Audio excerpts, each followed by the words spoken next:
High, আমি অনসূয়া। এই দিনটা সোমবার ছিল, কিন্তু অন্য সোমবারগুলোর থেকে একটু ব্যতিক্রম ছিল। কারণ এমনিতে সোমবার আমার উইক অফ, কারণ এই সোমবার আমার নাইট ছিল। কিন্তু এই নাইটটাই যে আমার কাছে বিভীষিকাময় হয়ে যাবে আমি সেটা ভাবতে পারিনি। সকালবেলা নর্মালভাবেই সব কিছু শুরু হয়েছিল। মাঝখানে গিয়েছিলাম একটু দিলীপদার দোকানে ব্ল্যাক কফি খেতে। ফিরে এসে হেয়ার কেয়ারও করেছি, আর সারা দুপুর সারাক্ষণ শুধু বৃষ্টি হয়ে গেছে। শরীরটা হঠাৎ করেই খারাপ লাগতে শুরু করে, কিন্তু এক্স্যাক্টলি আমি বুঝতে পারছিলাম না আমার কি হচ্ছিল। বুকে ব্যথা করছিল, পেটে যন্ত্রণা হচ্ছিল। সেই সবের মধ্যেই স্নান করে নিয়েছিলাম।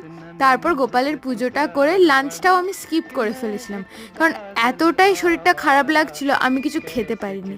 জাস্ট একটা আইসক্রিম কিনে ডিউটি চলে গিয়েছিলাম। কিন্তু তারপরেই ছন্দপতন, প্রচণ্ড মাথার যন্ত্রণা। আর এই যে দেখছো আমার এই কলিগ, এ না থাকলে ওই দিনটা আমি সার্ভাইভই করতাম না।